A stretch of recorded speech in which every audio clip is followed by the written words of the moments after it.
اس ایک آیت کریمہ میں حضور کی کئی شانیں بیان فرمائی گئی ہیں۔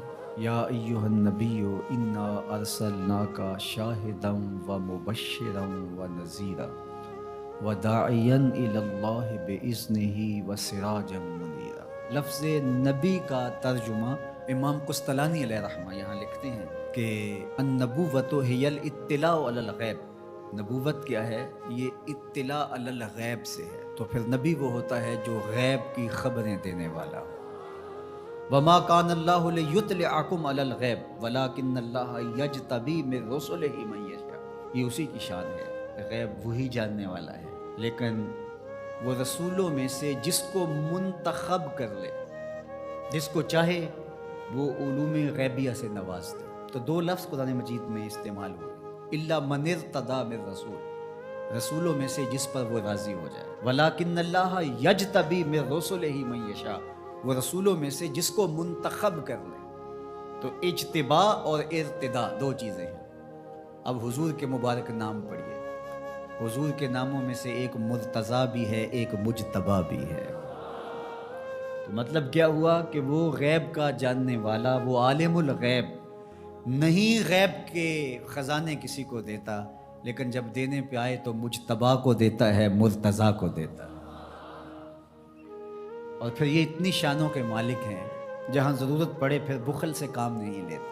وما هو علی الغیب بدنین، یہ غیب کے معاملے میں بخل سے کام نہیں لیتے، جہاں ضرورت ہوتی ہے وہاں بیان کرتے ہیں۔ سیدنا عمر بن خطاب رضی اللہ تعالیٰ عنہ فرماتے ہیں، قام فینا رسول اللہ صلی اللہ علیہ وسلم فاخبرنا عن بدء الخلق حتی دخل اہل الجنت منازلہم واہل النار منازلہم حافظ ذالک من حافظہ ونسیہ من نسیہ۔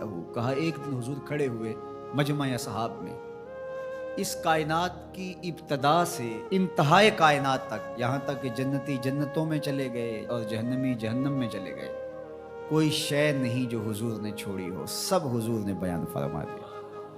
اب ایک سوال پیدا ہوتا ہے، تھوڑے سے عرصے میں اتنا کچھ کیسے بیان کر دیا؟ تو یہ حضور کی شان بلاغت تھی، اور بطور معجزہ حضور علیہ السلام کو یہ شان دی گئی تھی۔ تو فرمایا یا ایہا النبی، اے غیب کی خبریں دینے والے، انا ارسلناک، آپ کو ہم نے بھیجا ہے، آپ کو ہم نے بھیجا ہے۔ یار آپ کسی کو بھیجیں اور اس کی کوئی عزت نہ کرے تو آپ کہیں گے تم ہوتے کون ہو، اس کو ہم نے بھیجا تھا۔ اللہ کہتا ہے محبوب تجھے ہم نے بھیجا ہے۔ تو یہ اللہ کی طرف سے فرستادہ ہیں، اللہ کی طرف سے بھیجے گئے ہیں، یہ اللہ کے نمائندے ہیں، اس لیے حضور کی آواز آواز حق قرار پائی، حضور کا بولنا اللہ کا بولنا قرار پایا، حضور کا حکم اللہ کا حکم قرار پایا، حضور کی اطاعت اللہ کے اطاعت قرار پائی۔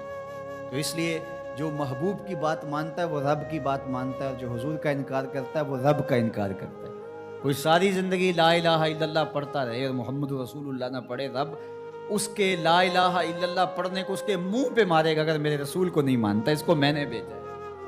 تو کہا انا ارسلناک شاہدا و مبشرا و نذیرا، آپ کو شاہد بنا کر بھیجا ہے، آپ کو مبشر بنا کر بھیجا ہے، آپ کو نذیر بنا کر بھیجا ہے۔ شاہد کا کیا معنی ہے؟ اتفاق تو ہوتا رہتا ہے مجھے بھی آپ کو، جب کوئی فوت ہو جاتا ہے تو جنازہ پڑھتے ہیں تو کیا اس میں بولتے ہیں اللہم اغفر لحینا و میتنا و شاہدنا و غائبنا، اللہ جو حاضر ہیں انہیں بھی بخش دے، جو نہیں آئے انہیں بھی بخش دے۔ تو شاہد کا کیا معنی ہوا؟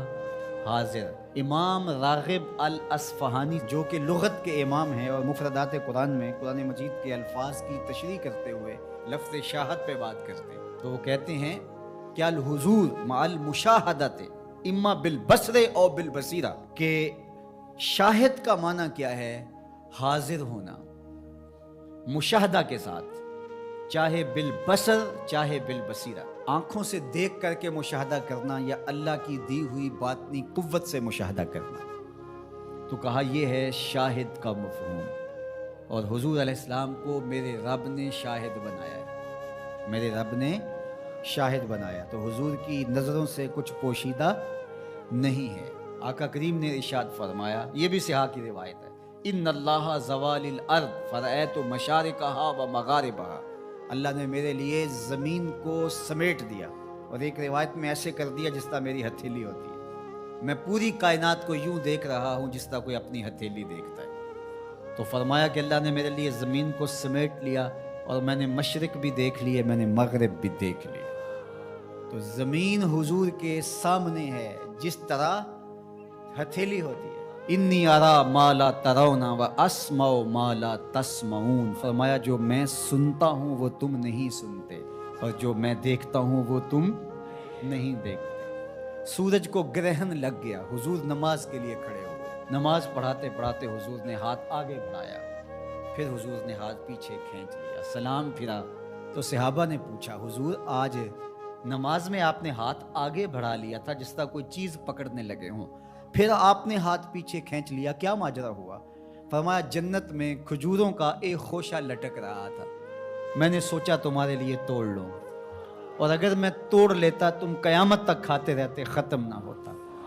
پھر میں نے نہیں توڑا، میں نے کہا چلو کل قیامت کو ہی صحیح. حضور کھڑے کہاں ہیں؟ مدینے میں. صحاح کی روایت ہے کھڑے کہاں ہیں، اور ہاتھ اٹھا کے کہاں تک پہنچایا؟ جنت میں. صحیح بخاری اٹھائیے، باب تصفیۃ الصفوف ہے.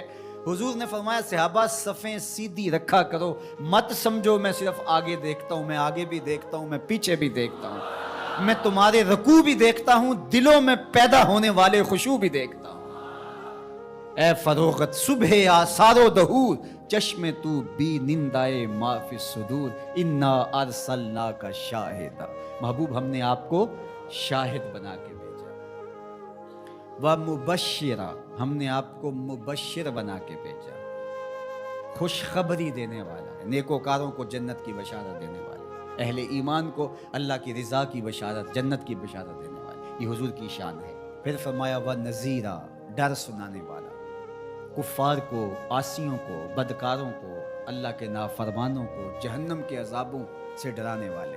یہ نبی کی شان ہے. نبی مبشر بھی ہیں اور نذیر بھی ہیں.